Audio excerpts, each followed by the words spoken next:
the authority vested in me, I formally recognize the graduates for the degree Master in Health Professions Education, the graduates for the degree Master of Arts in Health Profession Education, the graduates for the degree Master of Health Professions Education, graduate for the degree Doctor of Health Professions Education, and graduate for the degree PhD in Health Sciences by Research.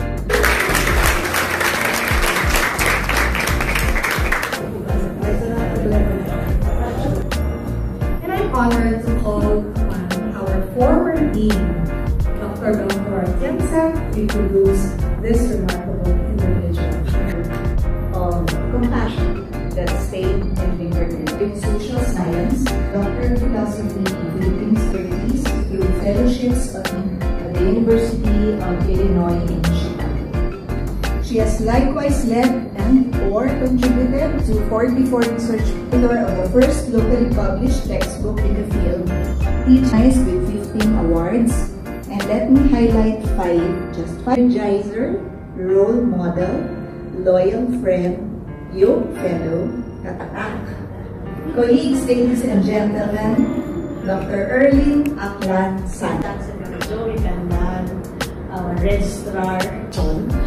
Wala namang makakapag-introduce sa akin ng ganong kundi ikaw lang. Was founded. And then until 1986. Sana wala rin ng budget. Pero yung NTTCHP ay standing tall. And that's why our director, who was founding director, Dr. Perna Santos Ocampo, kasi nga degree granting na ang NTTCPs. What's the challenge of the IRTTC na naging RTTC? Tayo na'y nag-aari. Excuse the word, tayo na'y nag-aari sa HPED.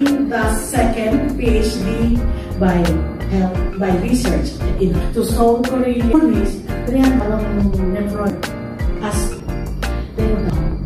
tayo mong sabihin, yung sinabi yung Dean Ralph noon, dun sa design ng t-shirt natin, pag may guro, may pag-asa. Systematic, sequential, and wide attack sa education. Tatatak sa atin na. Dean appreciation to Professor Erling Sana in grateful recognition of her contribution as guest speaker during the 10th recognition ceremony of the National July 2025